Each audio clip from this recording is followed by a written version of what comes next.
हाँ जी, कैसे हो आप सब? सब ठीक ठाक, कुशल मंगल। तो पहले तो आपका बहुत बहुत स्वागत है आज की इस कॉर्पोरेट न्यूज़ में। आज की कॉर्पोरेट न्यूज़ बड़ी खास है। क्यों? क्योंकि आज मैं आपको इस कॉर्पोरेट न्यूज़ की ताकत का अंदाजा बताऊंगा कि क्या ताकत है इसमें।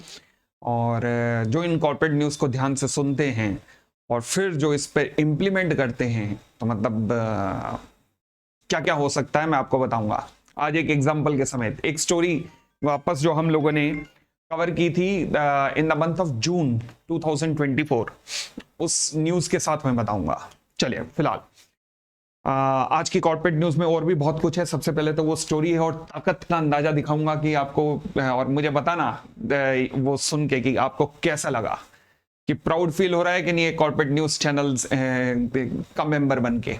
और एक वादा और करना कि आप इस चैनल को और अपने दोस्तों को भी शेयर करोगे। आगे सुनिएगा, आज हमारे पास स्विगी है। अच्छा, आज हमारे पास नाफरा और आईसीआई की टक्कर है। आज हमारे पास अनिल अंबानी साहब हैं। आज हमारे पास स्पाइस जेट है। और हमारे पास सेबी की वो न्यूज़ है जो आपके सामने नजर आ रही है इस टाइम, जिसे हमने कवर किया था जून 2024 में, मतलब आज से 3 या 4 महीने पहले कवर किया था। बट आज की कॉर्पोरेट न्यूज़ शुरू करने से पहले एक बहुत ज़रूरी एक और बात आपसे। दोस्तों, मैं ना हमेशा से ये देखा करता था कि कई टीवी चैनल्स पर, कई फिल्मों में भगवान शिव से खासकर रिलेटेड कुछ ऐसी अजीब चीजें बता दी जाती थी जो मेरे हिसाब से लॉजिकल नहीं थी, साइंस से बिल्कुल परे थी। मैं खुद भगवान शिव को मानता हूं, एक छोटा मोटा अपना उन्हें फॉलोअर मानता हूं, बहुत ही छोटा सा फॉलोअर हूं। बट जब मैं ये चीजें सुनता था तो मेरे को रीजन जानने की जिज्ञासा होती थी कि ऐसा क्यों। शिवलिंग का अर्थ फिल्मों में गलत बताया जाता था। भगवान शिव को कई बार पता नहीं क्या क्या, मतलब कई कभी बार भांग पीते हुए दिखा दिया जाता था। ये सब बिल्कुल कॉन्सेप्ट से, लॉजिक से परे ये चीजें थी। बट मैं इन सब चीजों को ढूंढूं कैसे, बताऊं कैसे लोगों को? तो इसके लिए फिर मैंने एक यूट्यूब चैनल शुरू किया जिसका नाम था शिव कथा, जहां पर माता शिव, भगवान शिव तथा माता पार्वती से रिलेटेड कुछ ऐसी अनसुनी कहानियां जो कि शायद आपने भी सुनी होंगी, बट आपने उन्हें पता नहीं किन दादा नानी की स्टोरी के रूप में सुना होगा, जो कि कॉन्सेप्ट या लॉजिक से बिल्कुल परे होंगी। बट मेरा उद्देश्य इस चैनल के थ्रू भगवान शिव और माता पार्वती, उनसे रिलेटेड सभी अनसुनी कहानियों को, या फिर जो सुनी हुई कहानियां, उनको कॉन्सेप्ट समेत समझाने का है। इसी सीरीज में आज की एक वीडियो मैंने डाली है जिसका नाम है कि भगवान शंकर अपने कंठ पर सर्प धारण क्यों करते हैं। आप जरूर देखिएगा, इस चैनल को जरूर लाइक कीजिएगा, और न केवल आप बल्कि अपने माता पिता, दादा दादी, नाना नानी, मामा मामी, चाचा चाची, इन सबको भी जरूर फॉरवर्ड कीजिएगा। क्योंकि ये वो चीजें हैं जो हमारे समाज को जानना चाहिए। वरना अदरवाइज तो ये जो फिल्म है, लाइक ओ माई गॉड, मतलब मेरे को सही में बड़ा पैथेटिक लगा था जब उन्होंने उस चीज का बड़ा ही अजीब सा मतलब बताया था और जस्टिफाई किया था उस मतलब को। मतलब आप लोगों की बिल्कुल भी रिसर्च नहीं है कि क्या कर रहे हो आप, क्या समाज को क्या संदेश दे रहे हो, कि शिवलिंग का अर्थ क्या है। तो आप लोग आज जरूर देखिएगा। डिस्क्रिप्शन लिंक में, इसी वीडियो के डिस्क्रिप्शन लिंक में वो चैनल और उसकी इस वीडियो का मैंने दिया हुआ है, लिंक दिया हुआ है। चलिए आगे बढ़ते हैं। और हाँ, जब आप शेयर करेंगे अपने दादा दादी, नाना नानी से, तो मुझे कंफर्म करके लिखिएगा कि हाँ जी सर, शेयर कर दी है। मैं जान पाऊंगा कि कितने बच्चों ने मेरी बात को सुना है, कितने बच्चों ने इस चीज को सीरियसली लिया है कि हाँ, समाज में ये जो फैला हुआ है, समाज में ये जो ऊट पटांग थॉट प्रोसेस फैली हुई है, उसको हटाने की जरूरत है और लॉजिकल हर बात बताने की जरूरत है। चलिए लेट अस प्रोसीड। अब मैं आपका ध्यान लाना चाहता हूं, जून में एक न्यूज मैंने लाया था जिसमें हमने कॉर्पोरेट न्यूज के अंदर ही हम लोगों ने बात की थी कि सेबी ने कहा है कि सभी की सभी लिस्टेड इन्वेस्टमेंट होल्डिंग कंपनीज को प्राइस डिस्कवरी करनी पड़ेगी। अब प्राइस डिस्कवरी करनी पड़ेगी का मतलब क्या है कि उन्होंने कहा था कि देखो, कई ऐसी इन्वेस्टमेंट कंपनीज होती हैं जो कि लिस्टेड हैं, इन्वेस्टमेंट हैं, बट उनका शेयर यानी कि price to book value ratio बहुत कम है। Say for example Maharashtra scooter, ये कंपनी 90% इन्वेस्टमेंट रखती है बजाज के अंदर, बजाज स्कूटर, बजाज की और डिफरेंट कंपनीज के अंदर। बट अगर इसकी price to book value ratio अगर हम जून में देखें तो इट वाज 0.3। नॉर्मली हर शेयर की price to book value ratio जो है वो 2 से 5 टाइम तो कम से कम होती है, जबकि ये 0.3। और ऐसी अच्छी अच्छी कंपनियों में इन्वेस्टमेंट है इसकी सारी। ये खुद बिजनेस नहीं करती थी, ये ऐसी कंपनियां खुद बिजनेस नहीं करती हैं, बल्कि ये केवल इन्वेस्टमेंट करके रखती हैं सब्सिडरी में, और बिजनेस इनकी सब्सिडरियां करती हैं। तो ऐसी सभी कंपनीज को सेबी ने डायरेक्शन दी कि भैया आप अपने प्राइस को रियल वैल्यू पे लेके आइए। इनको टाइम दिया गया अक्टूबर का। अक्टूबर तक खैर थोड़ा बहुत इनके मूवमेंट आया धीरे धीरे आया। बट अब अगर आप देख रहे हो पिछले वीक से, लास्ट वीक से, तो भाई साहब इनके शेयर्स ने हिला के रख रखा है मार्केट में। और वो होना था, क्योंकि ऑब्वियसली क्योंकि इनको अपनी इन्वेस्टमेंट जो है प्रॉपर अमाउंट पे लानी है।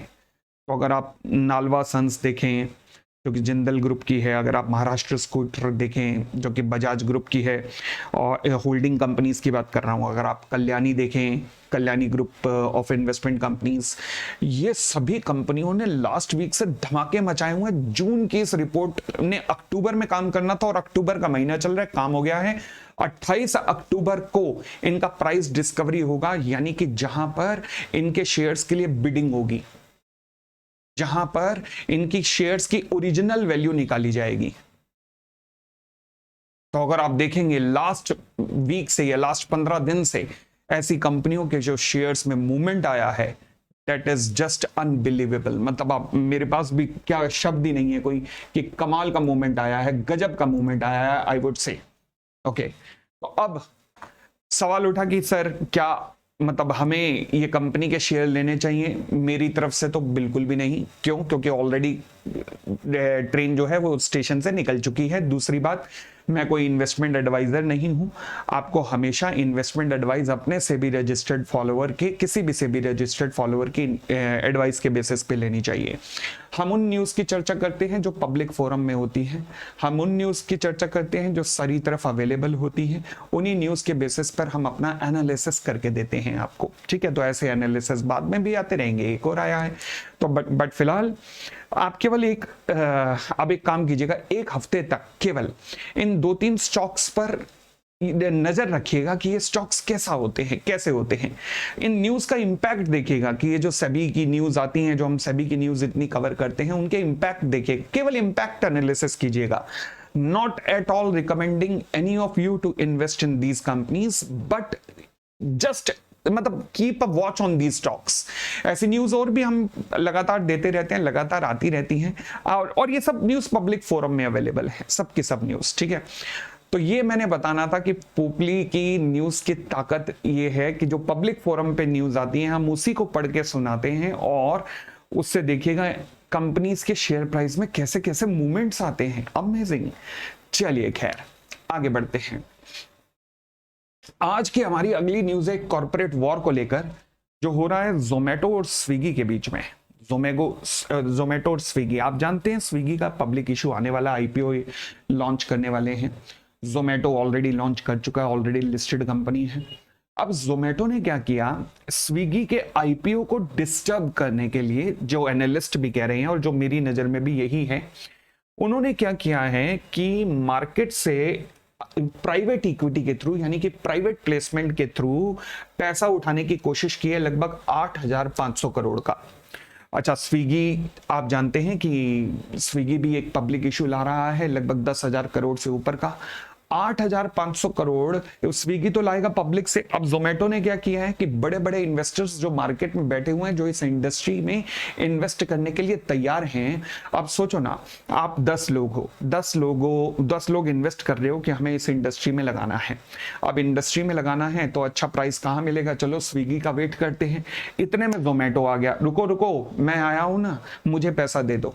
आप उसमें लगाओगे, अरे उसका आता पता नहीं, लाओ अपना पैसा मुझे दे दो। इन्वेस्टर ने कहा चल भाई, एक प्लेयर लिस्टेड है, इसी को दे देते अच्छे प्राइस पर, लो जी। तो जोमेटो ने इस तरीके से प्राइवेट प्लेसमेंट के थ्रू 8,500 करोड़ मार्केट से उठा लिया है, ताकि स्विगी के पास जो इन्वेस्टर्स बचे वो कम बचे। ये एक तरीके का कॉर्पोरेट वॉर है जो इन दोनों में चल रहा है। बट आने वाला समय बताएगा अब स्विगी के आईपीओ का क्या होगा। बट एक बड़ी मार्केट का जो एक बड़ा सा चंक है वो जोमेटो ने सोख लिया मार्केट से। अब देखना होगा स्विगी का आगे क्या होता है।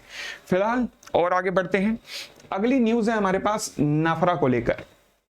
ये अलग ही जंग चल रही है भाई साहब, ये अलग ही जंग चल रही है।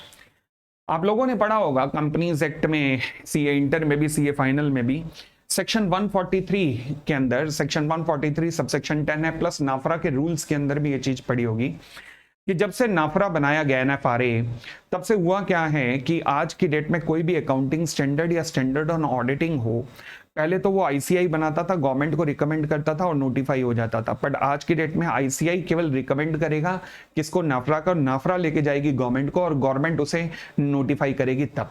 तो यानी कि आईसीआई और सेंट्रल गवर्नमेंट के बीच में एक कड़ी आ गई जिसका नाम है एनएफआरए। यही हुआ है। अब हुआ क्या, इसे अब सब जानते होंगे।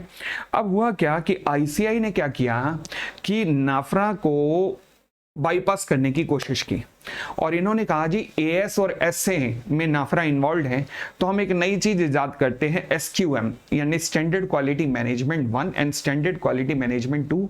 ये दो नए ऑडिटिंग स्टैंडर्ड जो है एसए 220 जो कि क्वालिटी कंट्रोल की बात करता है, उसी की रिलेशन में आईसीआई ने लॉन्च कर दिए और नाफरा को कर दिया बाईपास। अब जब नाफरा को इस बात का पता लगा तो उन्होंने कहा भाई ये तो कंप्लीटली इलीगल है, ये काम तो होना ही नहीं चाहिए था, ये कंप्लीटली वॉइड है और ये काम इलीगल है। अब नाफरा ने इस बात को उठाया है। अब यहां पर नाफरा और आईसीआई का झगड़ा हुआ है।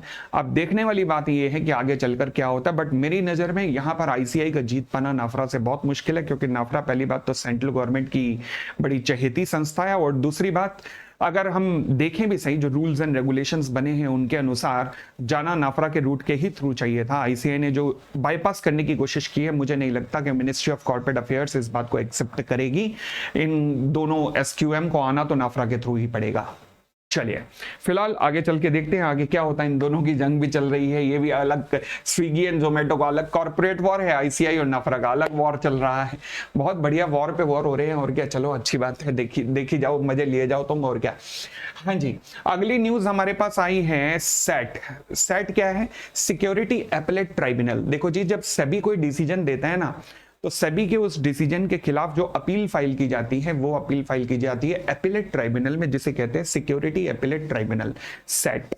अब ये सेट ने क्या हुआ था कि सेबी ने फाइन लगाया था अनिल अंबानी की कंपनी पे। मैंने ये अपनी कॉर्पोरेट न्यूज में पहले भी बताया था कि अनिल अंबानी की एक हाउसिंग फाइनेंस कंपनी थी और उन्होंने वहां पर पब्लिक से पैसा रेज करने के बाद उस पैसे का डाइवर्जन ऑफ फंड कर दिया था, जिसमें अंबानी को दोषी पाया गया था, अनिल अंबानी को, और इनके ऊपर 5 साल का बैन लगा दिया गया था सिक्योरिटी मार्केट से कि आप किसी भी कंपनी के प्रमोटर, डायरेक्टर वगैरह भी नहीं बन सकते। अब सेट ने इस ऑर्डर पे कर दिया है स्टे, रुक जाओ, बट कहा है 50% का ऑर्डर, 50% की पेनल्टी हमें पे कर दो। बन तो नहीं सकते, कहीं भी डायरेक्टर वगैरह तो नहीं बन सकते। अगले 5-4 हफ्ते के अंदर अंदर, 1 महीने के अंदर 50% ऑफ पेनल्टी यानी कि 50 करोड़ का 25 करोड़ पे करो। बाकी नेक्स्ट हियरिंग डेट अनाउंस हो गई है कि रुक जाओ। एज ऑफ नाउ सेबी के ऑर्डर पर स्टे है। ये और बात है कि अनिल अंबानी बन तो नहीं सकते अभी किसी और कंपनी में। आप कहेंगे सर रिलायंस पावर अचानक से इतना क्यों बढ़ रहा है, वो खैर किसी और कॉर्पोरेट न्यूज में अब कवर कर लूंगा मैं कि ऐसा क्यों हो रहा है। बट अगेन कह रहा हूं कि हमारा इन्वेस्टमेंट एडवाइजर चैनल नहीं है भैया, हम केवल कॉर्पोरेट न्यूज को ही कवर करते हैं, ठीक है। चलिए बट फिलहाल किसी और कॉर्पोरेट न्यूज में कवर करूंगा कि ऑर्डर आने शुरू हो गए हैं, मैनेजमेंट चेंज हो गया या क्या क्रांतिकारी परिवर्तन हो गया है। फिलहाल आगे अच्छी खबर है स्पाइसजेट को लेकर। स्पाइसजेट की भी न्यूज मैंने पास्ट में कवर की थी कि हुआ क्या था कि स्पाइसजेट के जो लेसर थे, जिनमें से एक लेसर था एयर कैसल, इसने एक इंसॉल्वेंसी प्लिया सबमिट की थी किसमें, स्पाइसजेट के अंदर, स्पाइसजेट के खिलाफ। क्यों? क्योंकि स्पाइसजेट जो है वो इंजन जो सप्लाई हुए थे उसका पैसा नहीं पे कर पा रहा था। और मैंने कहा था कि लगभग स्पाइसजेट को आदेश दिया गया कि आपको 3 अपने जो जहाज हैं उन्हें ग्राउंड करना पड़ेगा। अल्टीमेटली अब हुआ क्या है कि इंसॉल्वेंसी की petition insolvency and bankruptcy code के अंदर फाइल हुई और स्पाइसजेट ने अब क्या किया है, सेटलमेंट कर लिया एयर कैसल के साथ। तो जिसका इंपैक्ट क्या होगा कि अब ये application insolvency and bankruptcy code से विड्रॉ हो जाएगी। हालांकि इंसॉल्वेंसी एंड बैंक्रप्सी कोड से विड्रॉ होने का भी एक प्रोसीजर होता है। प्रोसीजर क्या होता है कि अब आपको कंसेंट चाहिए होती है, डिपेंड करता है कि क्या वहां पर कमिटी ऑफ क्रेडिटर बन चुकी है या नहीं, जो इस केस में अभी नहीं बनी थी। अब सेटलमेंट अगर हो गया है तो अब ये ट्राइब्यूनल के पास जाना पड़ेगा और ट्राइब्यूनल के आदेश के बाद ही ये सेटलमेंट ओके हो पाएगा। ठीक होगी इतनी बात। तो ये दोस्तों थी आज की हमारी सारी की सारी कॉर्पोरेट न्यूज। उम्मीद करता हूं कि आपको ये सभी कॉर्पोरेट न्यूज पसंद आई होगी। मिलेंगे अगली कॉर्पोरेट न्यूज के साथ। Thank you, bye bye, take care.